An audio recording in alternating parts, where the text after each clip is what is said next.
Hello, beautiful souls. Thank you so much for clicking on this video. My name is Carolyn, and this channel is all about true crime, mystery, and anything abnormal. I highly recommend subscribing because this channel is definitely a vibe.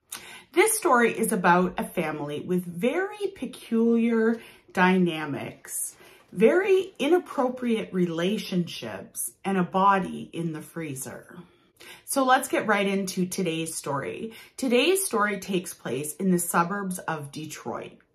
In 1963, Dorothy Barker was 16 years old and she was attending high school. Her biology teacher at school was 21-year-old Leonard Tyburski. It's not known exactly how the relationship began, but before long, the two of them were having a sexual relationship. Obviously, Dorothy being underage and Leonard being her teacher violated the school policy. Teachers are not allowed to have sex with their underage students. Leonard really wanted to keep his job. So you would think, did he end the sexual relationship with the underage girl so he could keep his job? No. What he did was he convinced 16-year-old Dorothy to drop out of school in her sophomore year so that they could continue their sexual relationship and he wouldn't get in trouble at his job.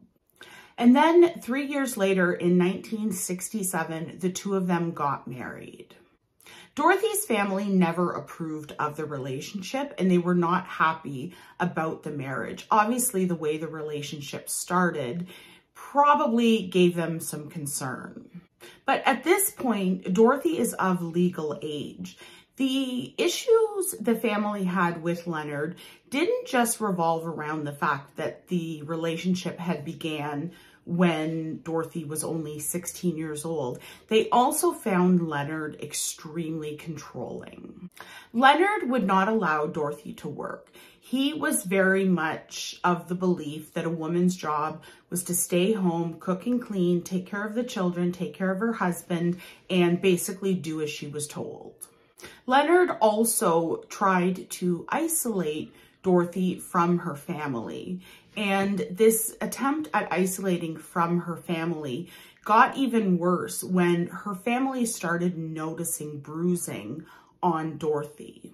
Dorothy had always made excuses for the bruising, but one time when she showed up with a black eye, the family's concern got to a whole new level.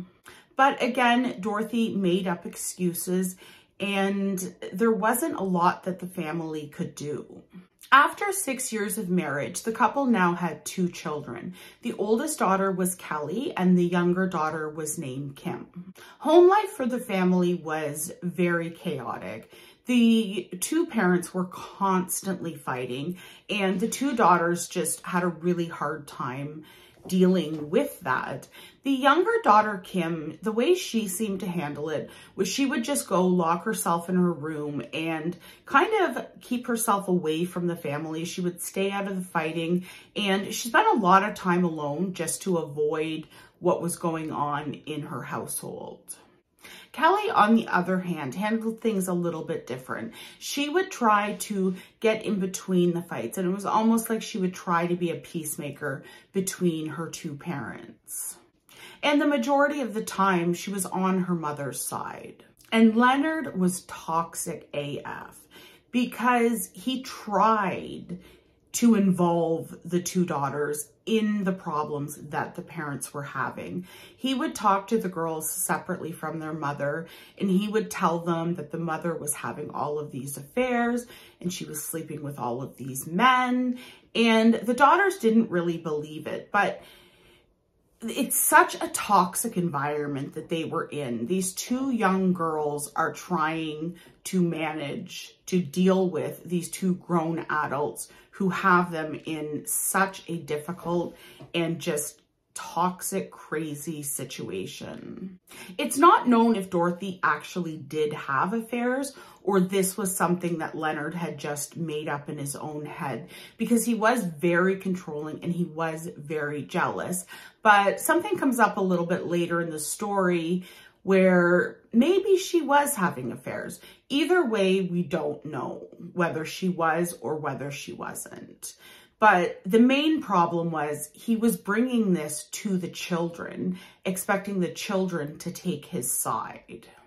In 1984, Dorothy's sister Lorraine died in a car accident, and this completely devastated Dorothy.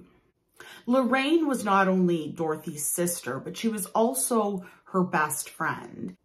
Leonard had, for their entire relationship, really tried to isolate Dorothy from her family, but her closeness with Lorraine was something that she really, really needed in her life. And unfortunately, when Lorraine passed away, Dorothy fell into a really, really deep depression. Leonard's reaction to Lorraine dying was absolutely disgusting. He acted as though he was happy about Lorraine dying. And the reason was because if Lorraine has now passed away and she was Dorothy's main confidant, but Leonard looked at Lorraine dying as a great thing. He now had even more control over Dorothy. During 1985, Dorothy was very, very depressed. She really missed her sister. She was constantly fighting with Leonard, and she was just at a really low point in her life. Around this time, Kelly, the oldest daughter, started dating a boy named Craig, and this is where things get really weird. Kelly brought Craig home to meet her family, and Dorothy absolutely loved Craig. But she may have loved him a little bit too much. She didn't seem to love him in the sense that, oh, my daughter has met this great guy and I think they'll be really good together and this can be, you know, like a good relationship. And it was her first relationship. No, Dorothy wanted Craig. And I don't know if because she was groomed as a child, maybe this relationship didn't seem as inappropriate to her. It's very confusing. But basically what you have is Dorothy, the mom, now has the hots for Kelly, her daughter's boyfriend. Kelly noticed the change in her mother's behavior immediately around Craig. Whenever Craig would come over to the house to hang out with Kelly, Dorothy would always be with them. If they decided they wanted to go in the living room and watch a movie together, Dorothy would be right there. If they wanted to go sit outside and just talk, Dorothy would be right there. It even got to the point where if they wanted to go out for dinner on a date, Dorothy went with them. Dorothy was a constant third wheel in this relationship. Dorothy and Kelly's relationship really started to deteriorate because Dorothy became really possessive of Craig. Craig normally would visit the family home quite often, but if a couple days went by and he hadn't come by the home, Dorothy would get upset with Kelly, wanting to know why Craig wasn't coming over to the house. And it's like creepy because this is your daughter's boyfriend.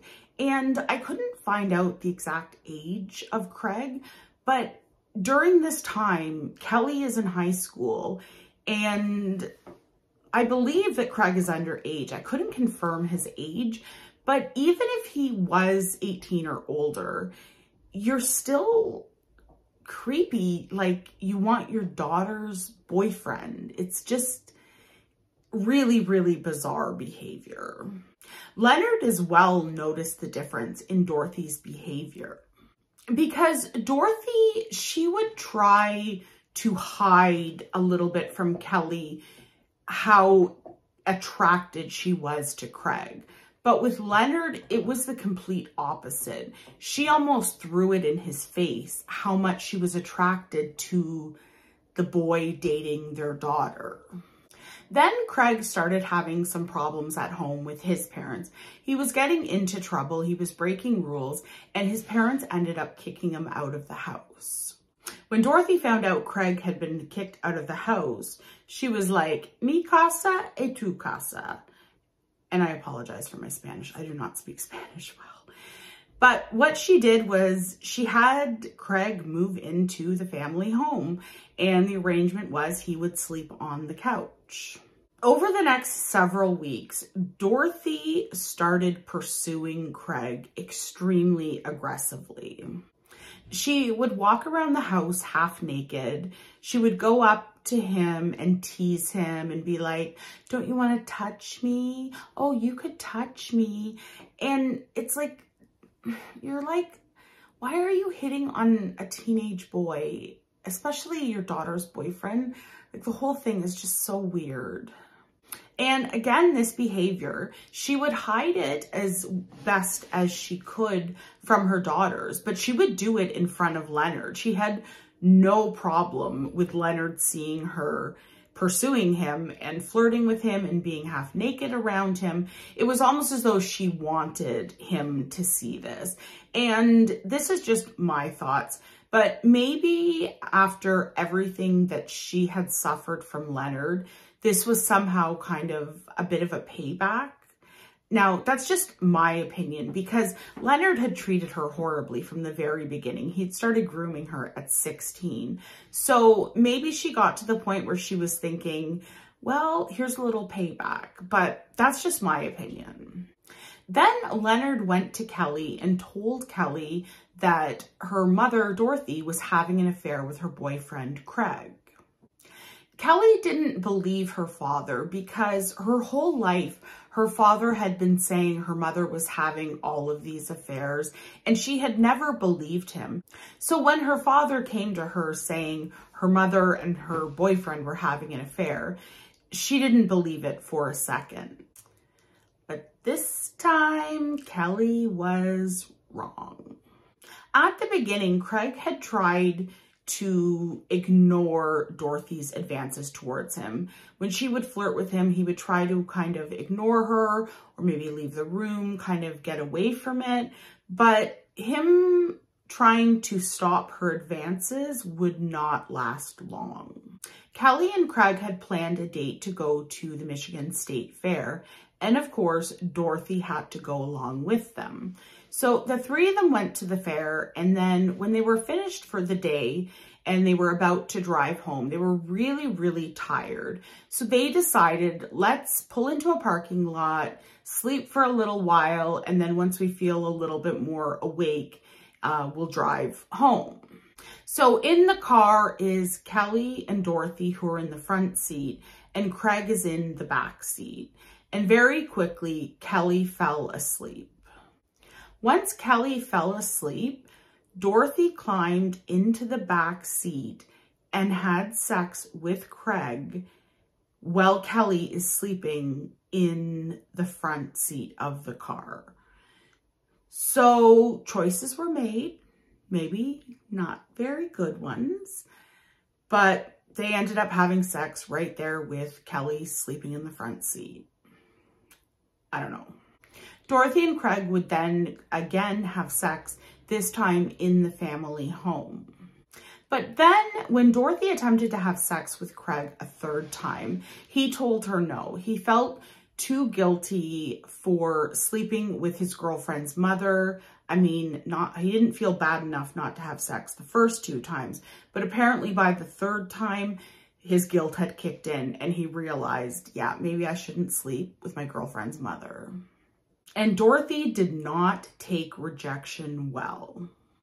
On September 22nd, 1985, when Kelly got home, she came into the house and her mother was sitting at the kitchen table writing something out. And Kelly went over to kind of ask what she was doing. And Dorothy told Kelly, I'm writing a will and then I'm going to kill myself. And instantly, Kelly becomes hysterical. Her mother is telling her that she's going to take her own life. And she yells to her father And he's sitting on the couch watching TV, just basically ignoring her. And Kelly is hysterical. Like, she's crying, she's screaming at her dad to call 911, and he just kind of looks at her and rolls his eyes. So Kelly decides she is going to go to the neighbor's house to call 911. So Kelly went to the neighbor's house, called 911, and told them that her mother was exactly what she was doing. She was sitting at a table saying she was writing a will. And I don't know if I mentioned this, but she had also told Kelly that she had taken a bunch of pills and she was going to die soon. So the police responded right away. After Kelly had called 911, she then went immediately back to her house. But when she got back to her house, her mother wasn't there. She asked her father, where is she? And he just shrugged and went back to watching TV because he honestly could not care less. Dorothy was found by the police about half a mile away, passed out in a parking lot. So they obviously called an ambulance and took her directly to the hospital. When she got to the hospital, they pumped her stomach and Dorothy ended up being okay. 4 days later, Dorothy was back at home and Craig was out in the driveway washing his car. Leonard came out to him in the driveway and told him that he needed to leave the house. He wasn't in the house, he was in the driveway, but basically he needed to leave the premises for half an hour so that Leonard and Dorothy could have a conversation. Craig had no idea what they planned to talk about. He just got in his car and went for a drive. When Craig returned an hour later, he drove into the driveway and Leonard met him in the driveway and he started yelling at him, saying he was no longer allowed in the house. And Craig was like, can I just get my clothes? He wouldn't even let him get his clothes. He's just like, go away, never come back. You're not allowed here. Bye, basically. So Craig drove away. Leonard then went in the house and he called Kelly, who was at work, and he started yelling at her that she needed to come and pick up her sister Kim, and the two of them needed to go and spend the night at their grandmother's house. And Kelly did as she was told. The next day when the girls came home, Leonard had a big story to tell them. He told her daughters, Kim and Kelly, that Dorothy had decided to run away with another man and she would not be returning. No one in Dorothy's family believed that this was true. They could believe maybe she would leave Leonard, but they did not believe for a minute that she would just leave her daughters, and she definitely wouldn't just run away and disappear and not tell anyone where she was going or what she was doing. Kelly wanted Leonard to file a police report, and Leonard really did not want to file a police report. But Kelly kept bugging and bugging and bugging and said, we need to do this. So eventually, Leonard and Kelly go to the police station and Leonard files a missing persons report.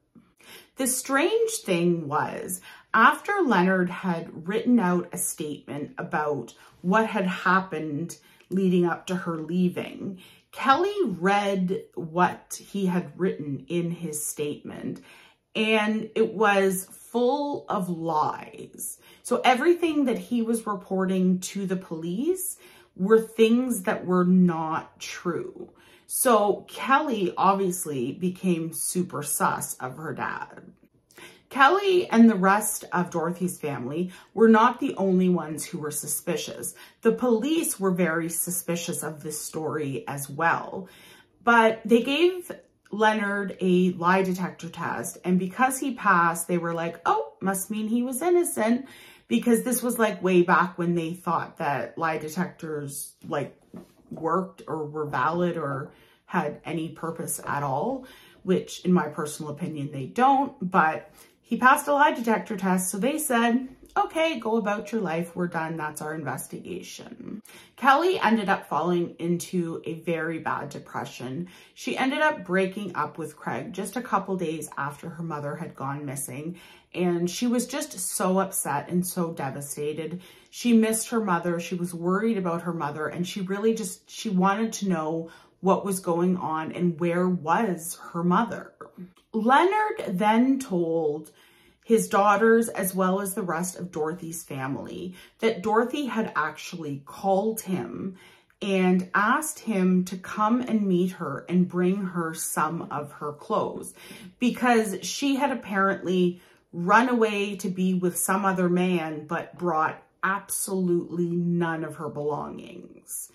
The other thing that he told the daughters was that when he had met with Dorothy, Dorothy never wanted to speak to or see either of her daughters ever again. Dorothy's family, and his daughters specifically, found that extremely bizarre, because if there was anyone she wouldn't want to speak to ever again, it would be Leonard. It wouldn't be her daughters. So everyone is just really, really suspicious of him, but there's not really much anybody can do. There's not a lot to go on. Kelly went on to graduate high school, and she moved about 90 miles away to attend Michigan State University. But moving away had not done anything to help Kelly feel any better. Her depression just kept getting worse and worse, and she was just so worried about her mother. Kelly went home for Thanksgiving to be with her father and her sister, and she was the one who was going to cook dinner for the family. As Kelly was getting dinner ready, she started thinking about stuffed cabbage that Dorothy used to make. It was Kelly's favorite, and it was something that Dorothy had made often for them, but she would specifically always make it on Thanksgiving. So Kelly thought maybe her mom had some frozen in the freezer, and she decided to go downstairs to the freezer to see if maybe there was a possibility she had frozen some before she had disappeared. Okay, so this whole freezer situation is really weird. They had a freezer in the basement, like a big, huge, like one of those huge freezers. And it had a lock and key on it. I don't know why somebody would lock their freezer. If you have any idea of, I don't know, is this something in the 80s they locked their freezers? Like, I don't understand, to be honest with you. But apparently what the normal situation was, there was the freezer with a lock on it, and there was a hook right beside the freezer with a key hanging on it. So you take the key and unlock it and open the freezer. What the purpose of that is, I have no idea, but that was apparently something the family had always done. But when Kelly went down to try to go in the freezer, she looked at the hook and the freezer key was missing, so she couldn't get in the freezer. So Kelly goes back upstairs and says to her dad, "Where's the key to the freezer?" And her dad tells her that when Dorothy left, she took the freezer key with her. What? So she didn't pack clothing, anything, any belongings, but she decided to take the key to the freezer? Something like, I don't know. Kelly, she thought the whole thing was weird because, first of all, Dorothy had been missing for 3 years at this point. So if Dorothy had run away and taken the freezer key 3 years ago, why had the father never broken into the freezer or gotten rid of the freezer? Like, it's very, what's going on? Like, this is weird. It's really weird. And she couldn't stop thinking about how weird this situation was. So when she had discovered the key missing for the freezer, that was Thanksgiving. So after Thanksgiving, she goes back to school. She's back at school for a while, and then she comes home for Christmas break. And when she got home, the freezer was still locked. There still was no key. Now, this whole time, even though Kelly and Craig had broke up, they had remained friends. And Kelly ended up running into Craig at a party when she was home over Christmas break. So Kelly tells Craig all about the freezer, the key, and Craig just says to her, why don't you just take a screwdriver and pry the thing open, and then you can get in the freezer. And Kelly decides that's exactly what she's going to do. So she waits for a time when her father is not home. She's home with her sister. Her sister's up in her bedroom. And so she goes down into the basement. She finds her dad's tools and she ends up breaking open the lock to the freezer. What she saw when she opened that freezer would shake her to her core. Because when she opened the freezer, she saw her dead mother Dorothy's body in the freezer. So this whole 3 years where Dorothy has been missing, she's actually been in the basement in the freezer. But as soon as Kelly saw this, she just started screaming, "Mom's in the freezer." So she ran up from the basement up to her sister's room, the whole time just screaming, "Mom's in the freezer, Mom's in the freezer, Mom's in the freezer." So Kim and Kelly are really, really scared at this point because Leonard, their father, is out, but they know that he's coming home soon. And the two of them think if he comes home and realizes they've discovered their mother's body, they're terrified that he's going to do something to hurt them. And then Leonard walked through the front door. Both girls tried to act as natural as possible. Kelly made a phone call to Craig and asked him to come pick up her and her sister. And I can't imagine the fear and the terror those girls must have been going through, because there was a period of time where Leonard had come home and Craig was not there to pick them up. So they're just in the house with their dad trying to act natural and hoping to God that he doesn't go down in the basement and discover what they discovered. But luckily, Craig arrives and Kelly and Kim are able to leave the house, get in the car with Craig, and they all go to the police station. So the girls go to the police station and tell the police exactly what they found. They opened up a freezer and their mother's dead body is in it, and she's been missing for the last 3 years. Leonard was then arrested and charged with Dorothy's murder. And Leonard confesses to killing Dorothy, but he comes up with, I think, the most ridiculous story I can think of that I've ever heard. He claims that Dorothy and him were in an argument and Dorothy was saying things to him about the fact that she was sleeping with Craig and Craig was better in bed than him. And we don't know if any of this is true. This could all just be bullshit that Leonard made up to try to somehow give a reason of why he ended up killing his wife. But he admits that he hit her head against a pole in the basement and she literally is standing up. Here's the freezer. He says he hit her in the head. She fell backwards, upside down, and was then headfirst in the freezer. That doesn't make any sense. It's literally like a Looney Tune cartoon. I have no idea. Obviously, the police don't believe this because it's just so ridiculous. And also, Dorothy's autopsy would go on to tell a very, very different story. When Dorothy's autopsy was done, There was not one blow to her head in what Leonard had said.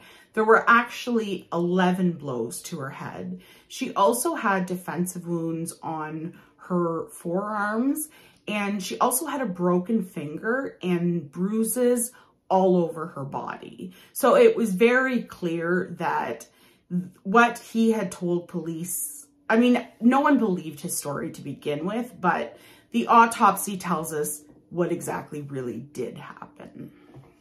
Leonard was convicted of second-degree murder because they couldn't prove that it had been premeditated, and he was sentenced to 20 to 40 years in prison. And as I say in all of these cases, you think it's the end of the story? No, it's never the end of the story. In November 1994, Leonard's conviction gets overturned on a technicality. Leonard then pled guilty for a reduced sentence. He was released after serving only 10 years in prison for murdering his wife. When Leonard was released from prison, he moved to Pennsylvania to live the rest of his life with his elderly parents. And he died in 2014. So that's the end of today's story. I hope that you enjoyed it. I'd love to know in the comment section below what your opinion on everything is. And I thank you so much for sticking around watching the video. And I thank so much to my returning subscribers for coming back and watching each and every video. Your comments, your likes, even just of your views, it means so much to me and I really, really appreciate it. So if you'd like to support the channel, please stick around, watch another video, and I will see you in the next one.